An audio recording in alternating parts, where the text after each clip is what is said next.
facilidade. Lições práticas de amor. Querido, falar de amor não é falar de casamento. Às vezes nós nos confundimos. Amor e casamento não são sinônimos. Amor é um detalhe importante que no casamento precisamos de aprender, mas não é sinônimo amor e casamento. Afinal, os amigos de Jesus, o texto fala, a quem Jesus amava, não eram casados. Eram solteiros. Marta, Maria, Lázaro, aqueles 3 irmãos não viviam relacionamentos conjugais, mas viviam em relação de amor na igreja de Betânia, na família ali em Betânia. O assunto principal da Bíblia Sagrada não é o casamento, é o amor. É o assunto principal. A Bíblia não é um manual de casamento. Nunca foi um manual de casamento, mas ela tem tudo que um casamento precisa. Tem tudo que um casal precisa. A Bíblia não é um manual para o solteiro, mas ela tem tudo que o solteiro precisa. E a igreja não é um grande encontro de casal. A gente está aí apontando, né, para o encontro de casal dia 2 de novembro, mas a igreja não é encontro de casal. Não é para casais especificamente. A igreja é para você e para mim. Temos que ter ministério de casais forte, ministério de solteiros forte, ministério para a turma que está chegando forte. Queremos nos fortalecer, mas nada disso vai ser a igreja. A igreja é você e eu. Quem é você e eu?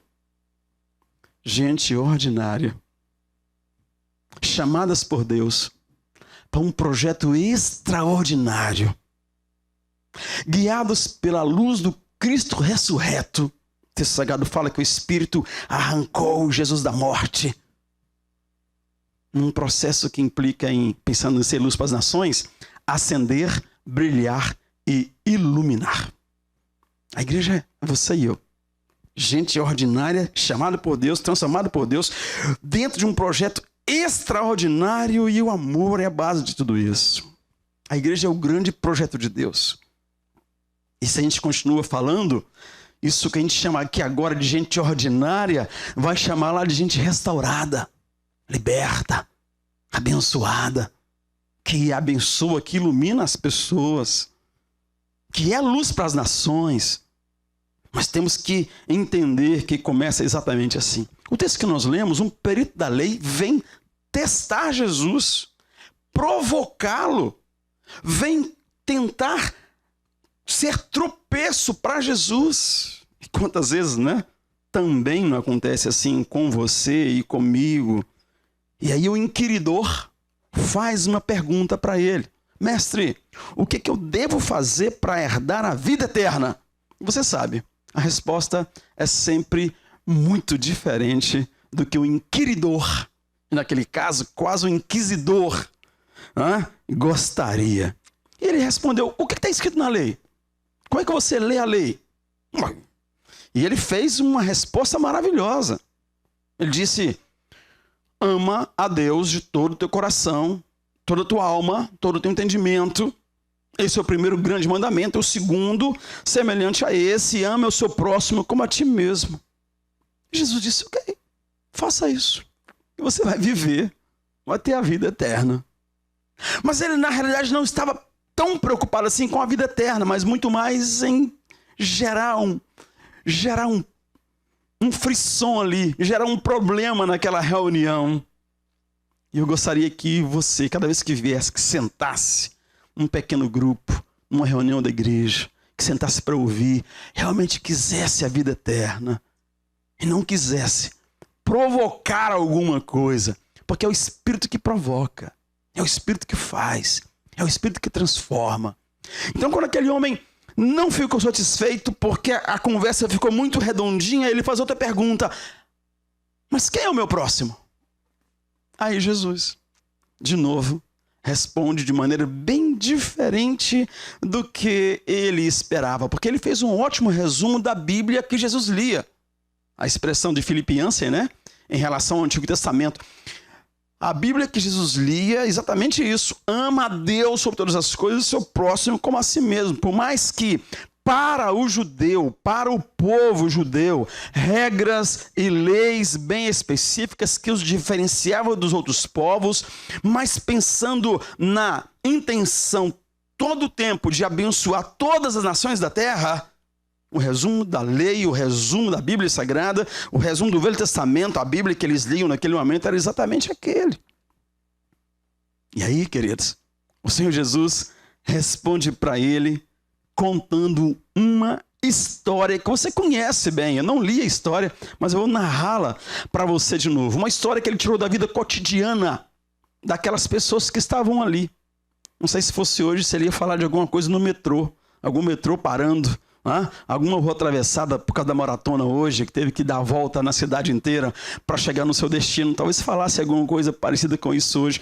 Mas Jesus conta uma história do trânsito, que aconteceu no trânsito com eles ali naquele dia. Uma história da vida cotidiana, onde o reflexo da luz do Senhor deve brilhar nas nossas vidas, onde as pessoas precisam ser mais importantes que coisas e agendas.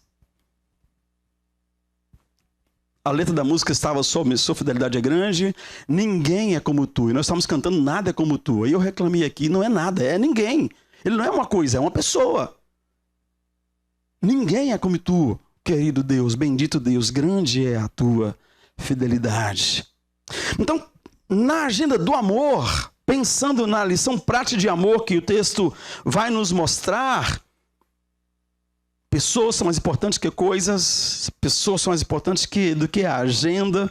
E a resposta que o moço deu, e que nós damos muitas vezes sentado numa classe, estudando a Bíblia, é teoria do processo. Ame a Deus ou todas essas coisas, eu próximo como a si mesmo. Mas amar a Deus eu preciso amar sentado assim, sentado assado. Será que eu posso amar a Deus quando eu estou com a camisa de manga curta, quando eu estou de calça jeans? Eu posso amar a Deus? E a gente começa a inventar moda. Quando amar a Deus, isso é a teoria da coisa, quando amar a Deus tem a ver com o que Jesus conta adiante. A história prática que ele contou de um herói pouco conhecido, pouco desejado, pouco amado. Ele chama um samaritano para ser o herói da história que ele contou. E aquele negócio não foi fácil para eles. Mas nós precisamos de desenvolver essa relação de amor de tal maneira que a graça de Deus, a verdade de Deus, a fidelidade de Deus, o amor de Deus seja refletido mais do que a nossa religiosidade, que aparece de várias maneiras no dia a dia da gente.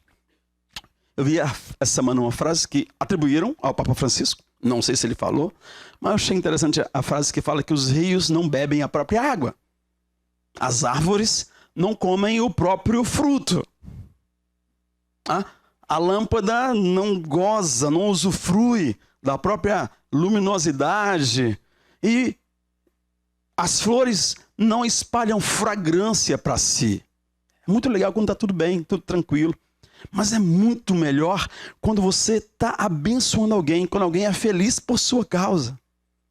Essa frase eu achei muito interessante. E eu vi hoje, minha esposa estava lá, treinando o francês dela, ouvindo a Joyce Meyer falar em francês, ou seja, era uma tradução em cima da fala dela, mas ela disse: Deus não está lá do céu procurando você que está aí morrendo de medo. Eu não vou lá fora, eu não vou ajudar porque pode ser que seja um problema, eu não vou porque... E a gente fica dando todos os motivos, todos os nossos medos do futuro, medo de nos envolvermos, medo de perder, porque se eu for ajudar talvez eu tenha prejuízo. Mas Deus sai em busca daquele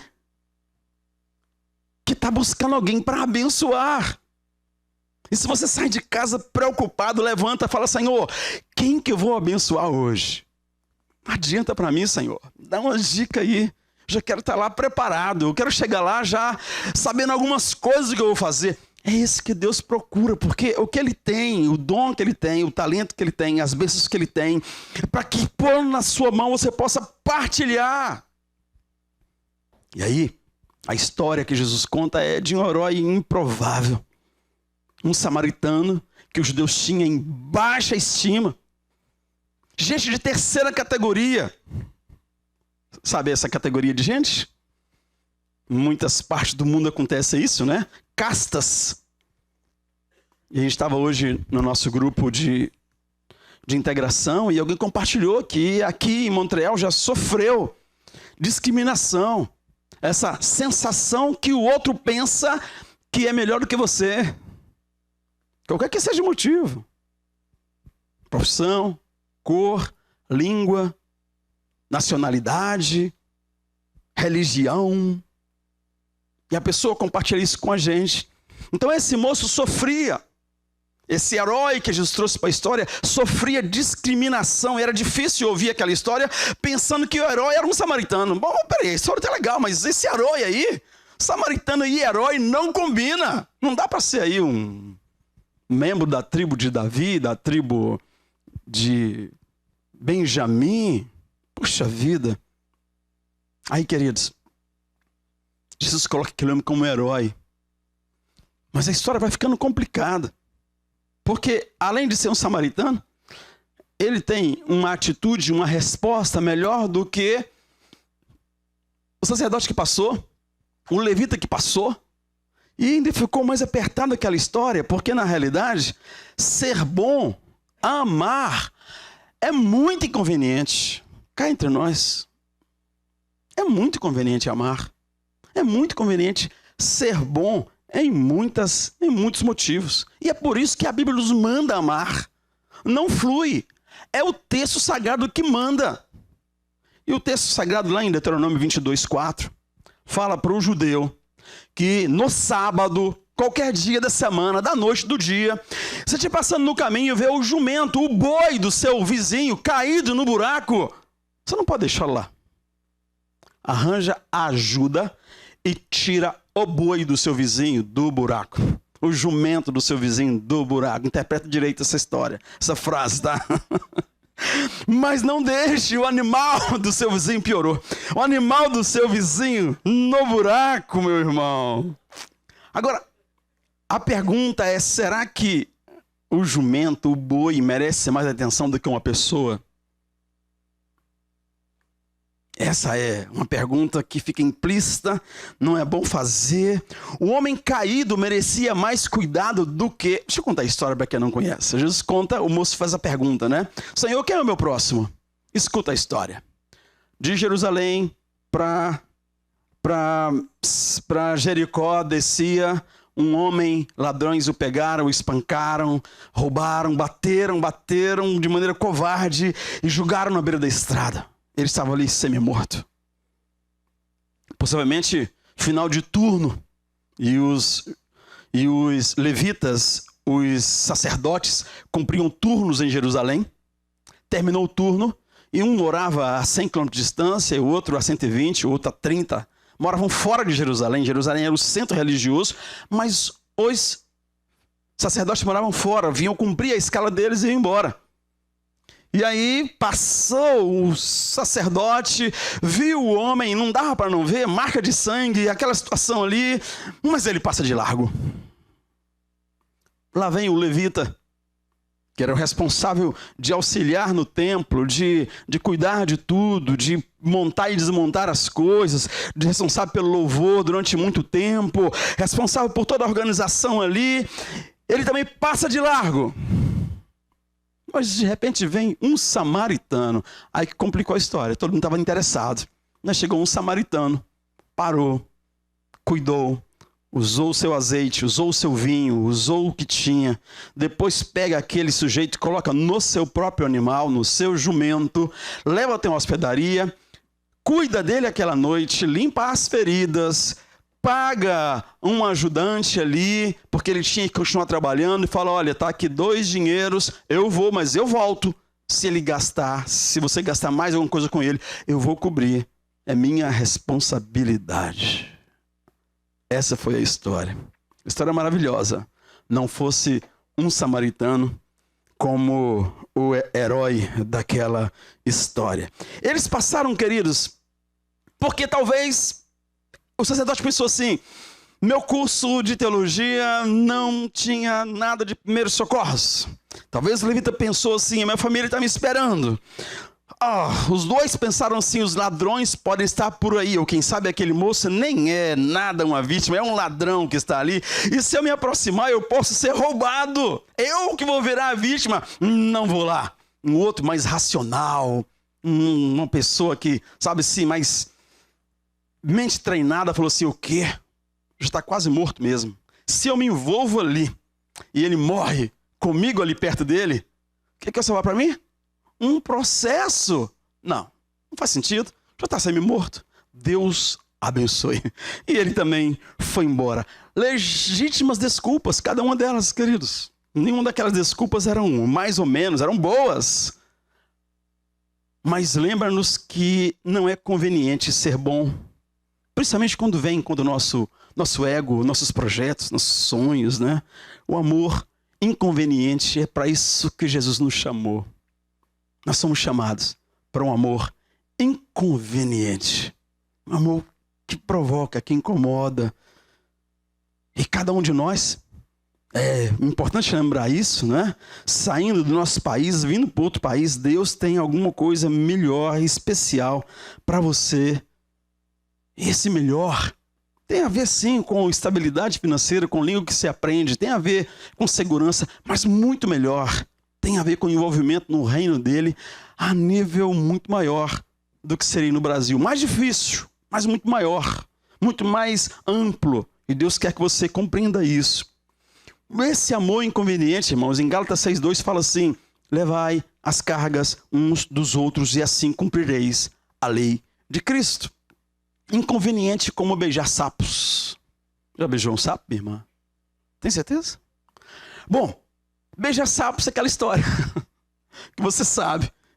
Um príncipe que foi enfeitiçado lá por uma péssima, má, horrível bruxa. E ele estava amaldiçoado a ficar por ali pulando. Até que uma princesa viesse beijá-lo. Querido, só que nós, enquanto princesas, príncipes do Senhor, não fomos treinados para beijar sapo. Não é verdade? Nós não percebemos antes que nós somos chamados para isso. O que acontece é que às vezes nós nos sentimos o sapo. Meio lento, meio inchado, meio fatigado. A gente se sente discriminado. Você quer ser brilhante, mas não consegue, se sente bobo. Quer compartilhar, mas o egoísmo chega e te segura. Você quer ser agradecido, mas tem um ressentimento que não te deixa sorrir. Que você vai se fechando. Você quer ser grande, mas descobre que é pequeno. Quer se importar, mas a indiferença chega. E você vai carregando essa sensação de sapo. E aí vai flutuando na vida, em cima de uma folha. Ainda mais se vai para um outro país para falar outra língua, duas, vai ficando mais difícil, dá vontade de cobrir com a folha, e é naquele movimento em cima do rio, quem dera aparecesse a princesa e te beijasse. Que beijo inconveniente para essa princesa, queridos. Mas a princesa é a igreja. A igreja existe para beijar sapos e transformá-los em príncipes. Quando Jesus está falando de amor, ele está falando disso. Nossa tarefa é beijar sapos. Nós precisamos de falar, Senhor, me ajuda a discernir, me ajuda a ter coragem disso. Mas é lógico que nesse processo temos que pensar algumas coisas. Eu não sou responsável por todos, mas eu sou responsável por algumas pessoas especificamente que Deus coloca na minha vida. Algumas pessoas especificamente. Todas as pessoas são minha responsabilidade. Não carregue peso. Você realmente é um príncipe de Deus, uma princesa de Deus. Vai transformar muita gente em príncipes para a glória do Senhor. Não carrega peso. Mas saiba que o que Deus coloca no seu coração, começa a orar sobre isso. Fala, Senhor, é esse sapo feio que eu vou beijar. É essa pessoa que você vai transformar à sua imagem. E aí cria coragem. Mas também nós temos que aprender, como beijadores de sapos, que sabemos que somos, que estamos descobrindo que somos, temos que aprender a baixar a expectativa em relação aos sapos que beijamos. A gente beija o sapo, vê que ele vai se transformar em príncipe e fica depois assim, esperando. ou fica assim, esperando o muito obrigado, que importante você foi na minha vida. Não fosse esse beijo maravilhoso que você, igreja, deu em mim, eu estaria ainda naquela situação. Baixa a expectativa em relação aos novos príncipes. Porque, querido, quem te chamou para beijar sapo não foi o sapo, foi o Senhor. É dele que virá qualquer tipo de reconhecimento para você, para a sua vida. Sabe? Às vezes nós escutamos, eu disse que não é a Bíblia manual para casamento, mas ouvimos de casais algumas queixas muito básicas assim, de esperando gratidão, esperando muito obrigado. Por favor, você que é casado, agradeça, respeita, valoriza a pessoa que está transformando você num príncipe, numa princesa. Mas você que é o transformador, se é que é você, de repente você que é o sapo. Se é você o transformador, dê glória a Deus. Espere de Deus o reconhecimento, porque Ele sabe do que você está fazendo, do envolvimento que você tem com Ele. Então, por favor, continue beijando o sapo, vendo gente ser transformada, deixa Deus usar você, porque o poder transformador não é seu, é dele. Você é instrumento. Você beija o sapo, mas quem transforma ele em príncipe é o Espírito Santo de Deus. Se entendermos isso, vai ser fácil carregar a vida. Senão, nós vamos virar sapos, murmuradores, questionadores, críticos, porque a gente está esperando que o príncipe venha nos agradecer, a princesa venha nos agradecer, e não funciona, não passa por aí. E aí, outra coisa que eu quero falar sobre beijadores de sapos é que nós temos que continuar obedecendo ao Espírito Santo. O estímulo de Deus no nosso coração e deixar o resultado com Ele. E o resultado é maravilhoso. Jesus fala em Mateus 25, quando fizerem isso a um dos meus pequeninos irmãos, a mim o fizeste. Pois bem, então, uma história que Jesus contou, a história que você conhecia dos sapos, uma outra história que você conhece também, que eu queria contar, é nós temos que orar pedindo a Deus sabedoria para esse amor. Pastor, o que você quer dizer com isso? Nós precisamos ter coragem de parar de dar desculpa para as pessoas que estão na beira do caminho. É nossa responsabilidade, muitas delas, nossa responsabilidade, nós precisamos de parar de dar desculpa. Mas por outro lado, enquanto beijadores de sapo, tem outra história de um naturalista que, acompanhando um casulo, e ele viu que ele se mexia, se batia, já tinha sido aberto de dentro para fora, e aquele bichinho, aquele inseto estava saindo, mas já fazia tempo, e ele não conseguia sair do casulo. Bondosamente ele foi lá, rasgou o casulo, para que aquela borboleta saísse para começar a vida dela. O que aconteceu? Ela nunca voou, porque ela precisava daquele último esforço. Aquele caldinho que estava ali dentro daquele casulo ia ser impregnado nas suas asas que se fortaleceriam, apesar de tão frágil que é a asa de uma borboleta, mas ela precisava daquele último esforço para que ela pudesse voar os 3 dias da vida dela e morrer feliz 3 dias depois. Mas o bendito do ajudador avacalhou e ajudou demais. Ela nunca voou. E a responsabilidade, que não era para ser dele, passou a ser dele. De fato, queridos, preste atenção.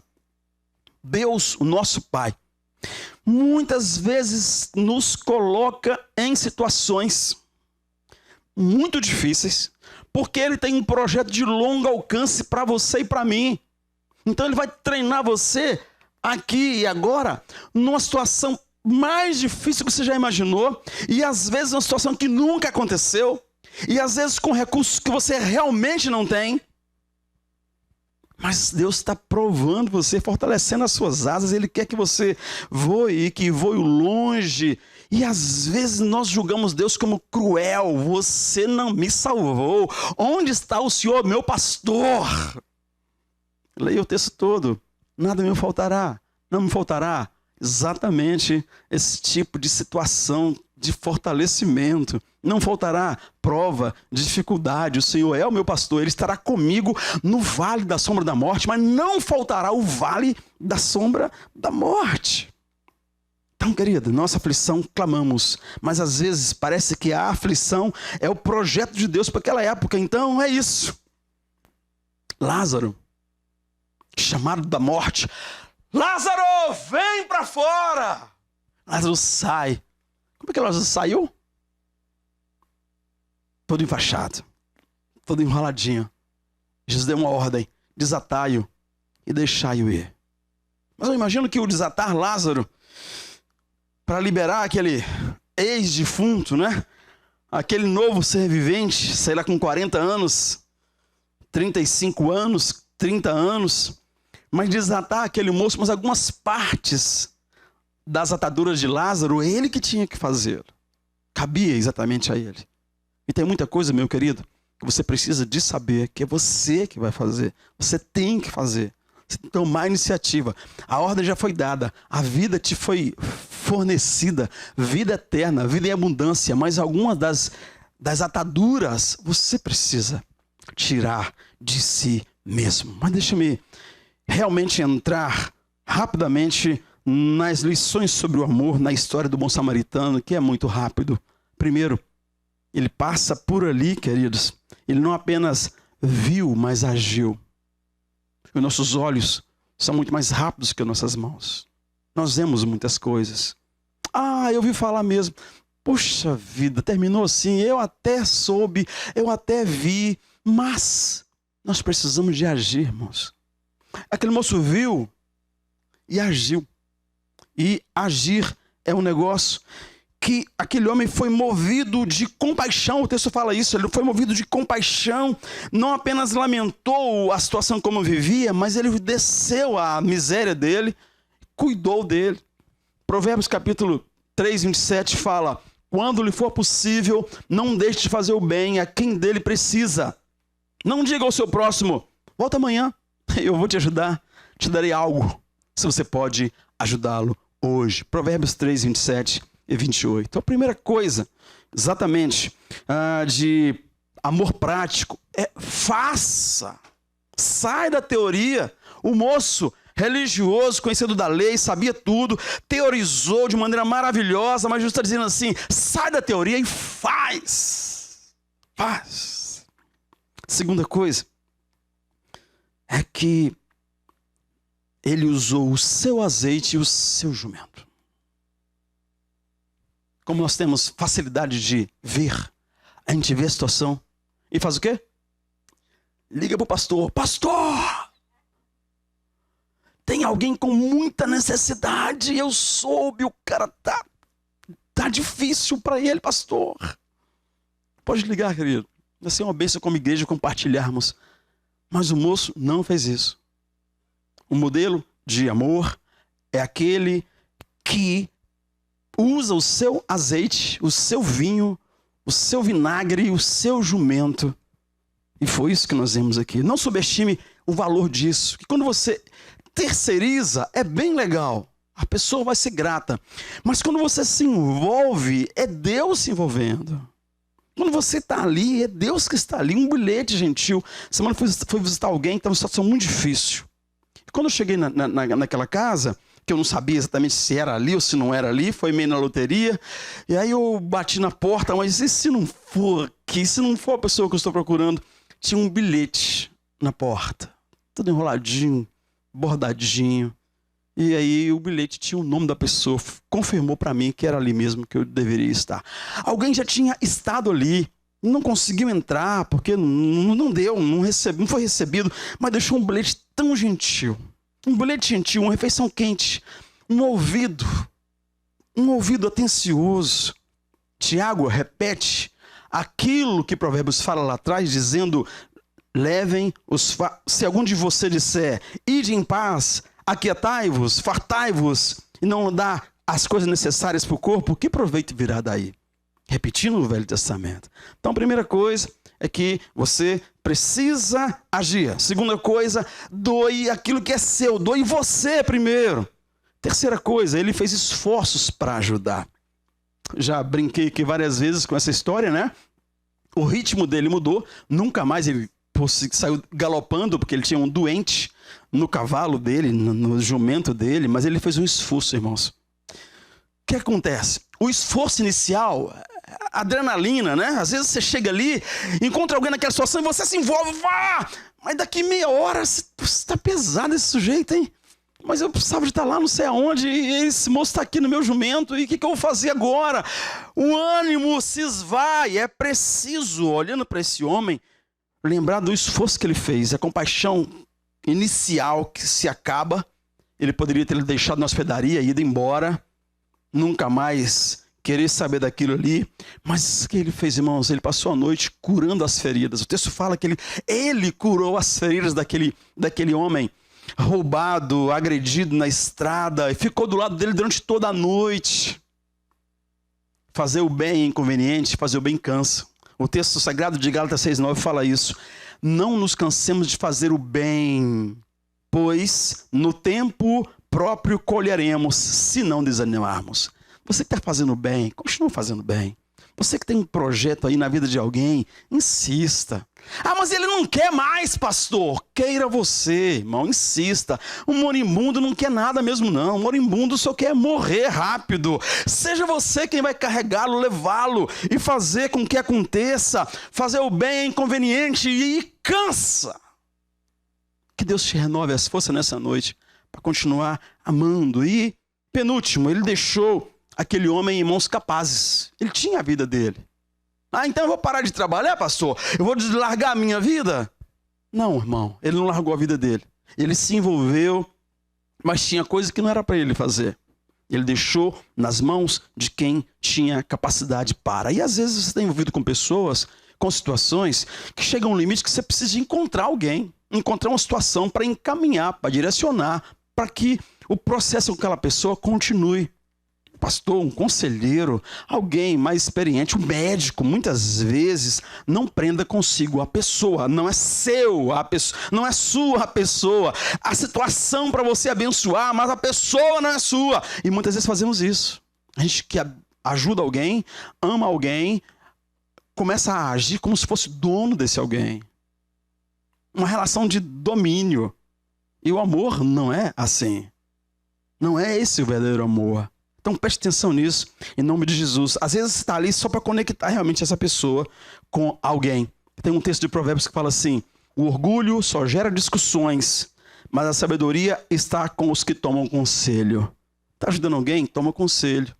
Várias vezes eu fui consultado sobre situações de pessoas aqui da igreja que estavam ajudando terceiros e que não sabia exatamente se estava no caminho certo, se sabia como fazer.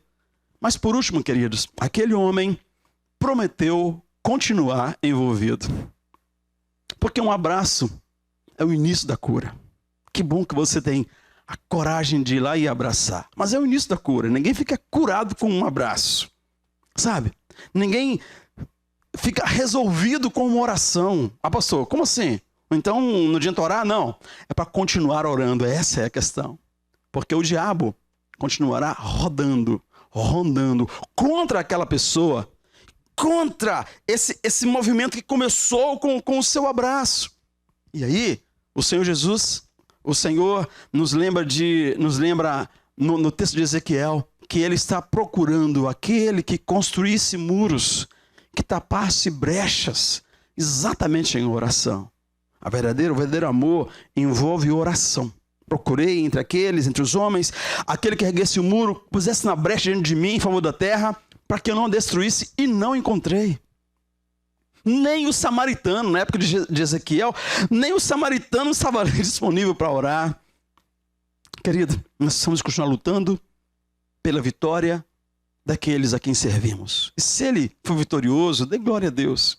Se ele não voltar para agradecer, lembra que Jesus viveu isso várias vezes. Só de vez em quando, voltava para agradecer. Se foi assim com ele, por que você precisa de uma medalha? Vai para a maratona. Porque na maratona, todos os participantes ganham medalha. No final da maratona, claro que você vai pagar, né? Para participar. Mas todos os participantes da maratona ganham medalha. Mas na maratona do amor, não é assim. Ame, cuide, abençoe. E eu termino dizendo da coisa linda, incrível que é o Evangelho, que sempre, numa grande rede de histórias que Jesus contou, nos leva a uma outra história que ele narrando termina dizendo assim: e respondendo o rei lhes dirá: em verdade vos digo, que quando fizeste a um desses meus pequeninos irmãos, a mim o fizeste. Está servindo alguém? Sirva com alegria, porque Jesus está ali recebendo aquele serviço. Está doando, está abençoando alguém, está amando de maneira prática, não só aqui na cabeça da teologia, das frases bonitas, de maneira prática. Ora, você está amando o próprio Deus, está se assemelhando a Ele a cada dia. Você está constrangendo os céus, porque foi assim que Ele nos amou. Ele veio ao nosso encontro, veio à nossa miséria, morreu a nossa morte. Que a igreja seja esse local onde gente ordinária como você e eu vem aprender a ser extraordinário como o Senhor Jesus, enquanto caminhamos, amando uns aos outros. Vamos orar.